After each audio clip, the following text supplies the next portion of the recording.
That is my story, and I'm sticking to it.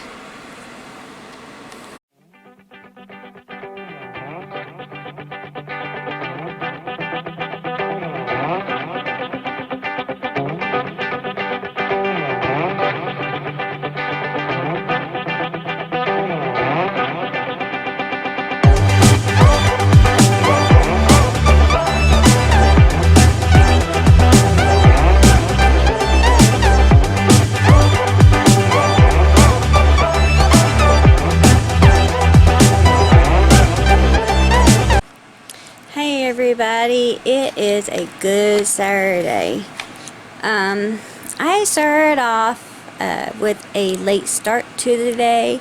I actually woke up at like 9 o'clock in the morning, but my husband was still sound asleep, and I don't know, I just kind of laying there, but then I fell back to sleep. I kind of felt him moving around like around noon, and I had just went to the bathroom, came back to bed, and thought, oh, he's still asleep, I'm gonna fall back asleep. Well, that was kind of how it worked, except he woke up and I felt him moving, and I kind of looked over, and he was already looking at his phone. I already knew that was over. Hey everybody, it is a good Saturday. I started off with a late start to the day. I actually woke up at like 9 o'clock in the morning, but my husband was still sound asleep, and I don't know, I just kind of laying there, but then I fell back to sleep. I kind of felt him moving around like around noon, and I had just went to the bathroom, came back to bed, and thought, oh, he's still asleep, I'm gonna fall back asleep. Well, that was kind of how it worked, except he woke up and I felt him moving, and I kind of looked over, and he was already looking at his phone. I already knew that was over. He was staying at home. But anyway, I do have something that I want to talk about today, because I am seeing it again, over and over and over again on television, and I am so sick of it. And yes, it is news, and yes, it needs to be addressed, but not with taxpayers' money, and not for the sake of other people's health. What I want to talk about is the fact that people are looking at being a drug abuser is a disease. Well, I hate to burst your bubble, but it is not a disease. It is a choice. Lupus is a disease. It's a cancer. Leukemia is a disease. It's a cancer. Bone cancer, lung cancer, pancreatic cancer, liver disease. Though all those are cancers.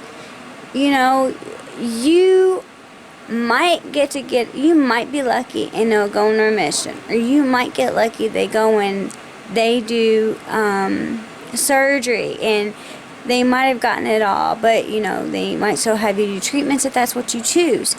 People who are addicts chose to put that first pill down their throat, then the second, then the third.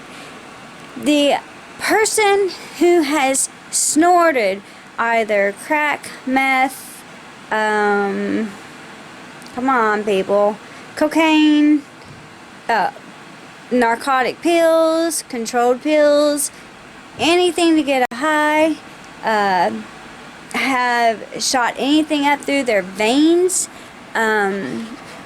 huffed paint thinner, gas, you name it, have puffed anything to get that high. Those are addictions. They're not a disease. They are addicted to it, and they made themselves addicted to it. We didn't do that to them. God didn't do it to them. It's not something that is all of a sudden a disease. No, you can control that if you want to. It's a choice. It's kind of like alcohol. Alcohol is not a disease. You chose to take that first drink, especially if it is something that is through the family.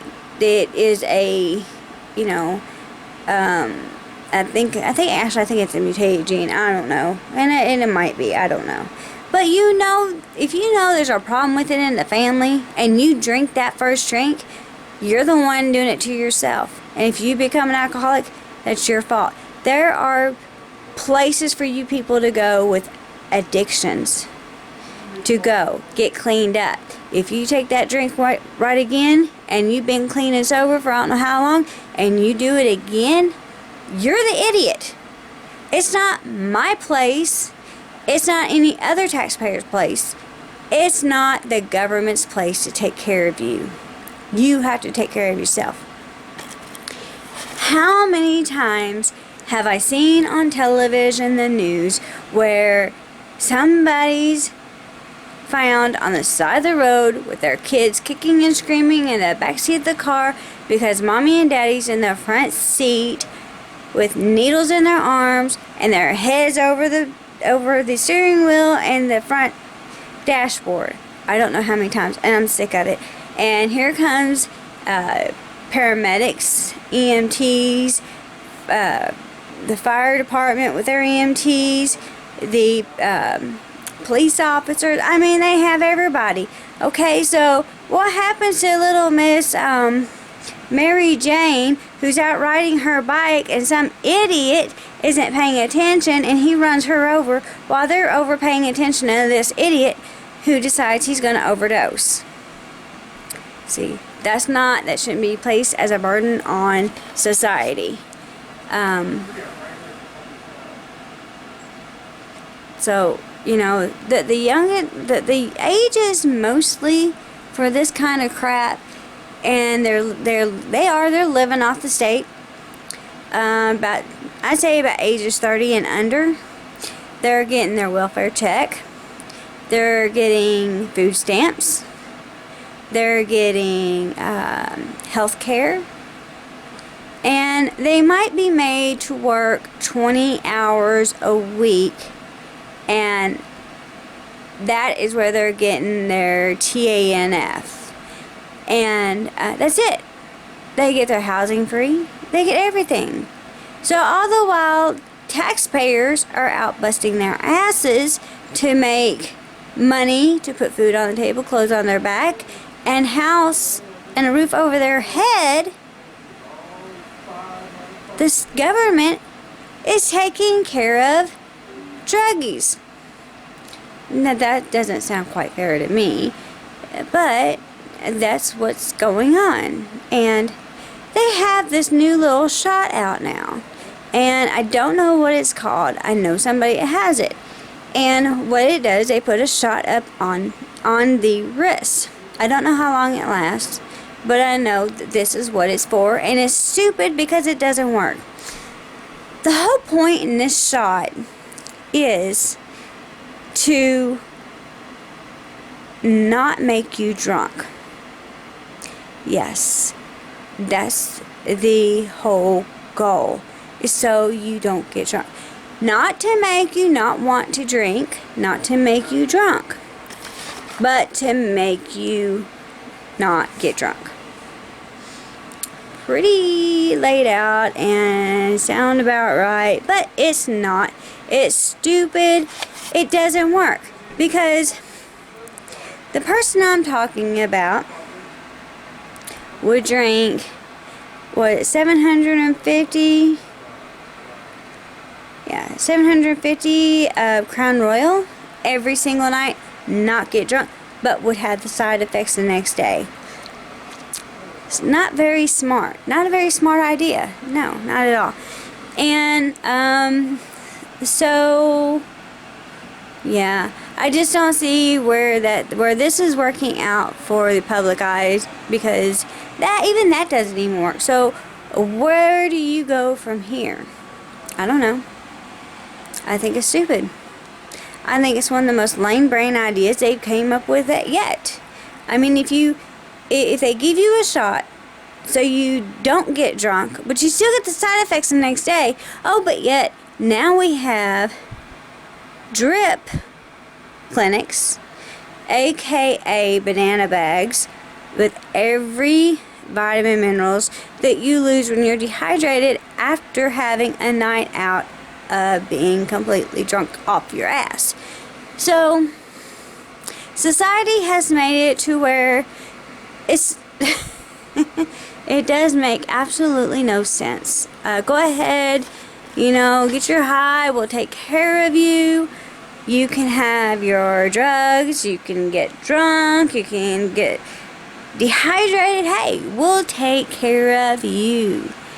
But I go and I'm like, I'm really not feeling great. I don't think my body is absorbing all my nutrients, my vitamins. It's doing this, that. My PCP checks my levels. Yeah, you're alright. I take the same blood work down to my GI, and you're not getting everything you need. And then he puts me on the infusions because that's what my body needs because of what I've got. So, it's just, I could go down probably to these drip clinics and I could probably go ahead and I could get what I need, but my insurance wouldn't pay for it. So it's just a crazy weird world, and it's going more on us telling the doctors what we want and not what they tell us what we want. Sometimes you have some really good doctors, but then in certain ways they're not that great because they don't listen to you. Which I love my PCP, she's awesome. But I know somebody that has a doctor that just keeps telling them, oh, just live with the pain, you'll be alright. And then when I thought about changing over to him, well, I'm going to take her off all of her medicine. Well, look, I have 7 doctors, and you're not taking me off of shit because you don't even know what my problem is yet. I am a doctor's nightmare. So, anyway, yeah, so, and too, it's just all the crap rolling in together over the last few years that is just ultimately making life pure living hell for anybody that works for a living and, does for themselves, and because you have all these self-entitled people, and, that's what's making our lives so incredibly difficult, because these people think that we owe them something. What the hell do we owe them? I wasn't raised when there was slavery. My parents wasn't there when there was slavery. Their parents weren't there when, there's a long line there. None of us were alive when there was slavery, so we don't owe them anything. And in fact, people are coming down on Republicans over slavery. Well, I wish they would pay attention and learn, because slavery was abolished by Abraham Lincoln, a Republican president. And everything that has been passed to help society and people of color, as they like to call themselves, was done by Republicans and had very few votes of Democrats. So, it's just a matter of people educating themselves and having an open mind and, thinking outside the box. And this thinking outside the box of getting emergency people out to a car where somebody has overdosed just so you can give them something to maybe wake them up, it's ridiculous. If I have an emergency, I have somebody that could possibly have a pulmonary embolism, I have somebody that has a possible bowel obstruction, I have somebody with pretty sure they might be having a stroke or had a stroke, or I have somebody that is having a heart attack or has a heart attack, or I have somebody that has had a drug overdose. Why Which one of those would you go to first? Any one of the other ones except for the drug overdose. I would not go to the one with the drug overdose. If I found out there was kids involved, I'd call the police and get social services out there. I would not worry about the ambulance. I'd call them. But if I had to choose and I was in the paramedics, EMT, fire department, police, you can go ahead, you can go, you know. Because we have parts of our state, parts of Louisville, where they take care of their own anyway, so it doesn't really matter. But, yeah.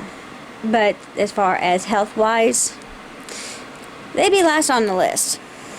You know, there's too many other people out there that are sick that need that care before a drug addict. And you know, if I have somebody watching this right now and you're a drug addict, you know, I don't care. I don't even have any empathy. I really don't.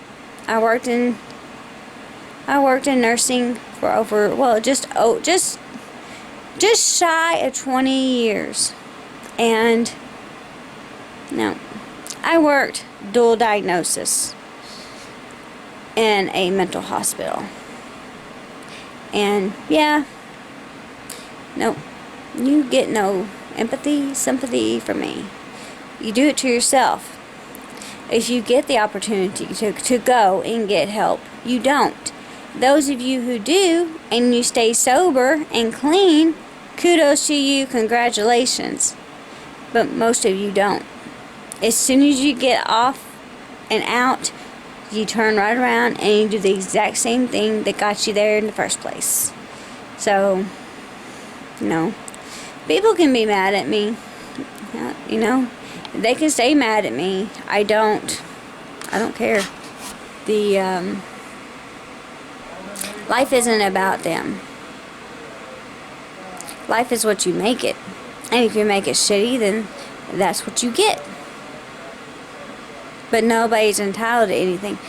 Not even drug abusers. Not even those that try to commit suicide. No, you put yourself in that position. So, anyway, that is my story and I'm sticking to it.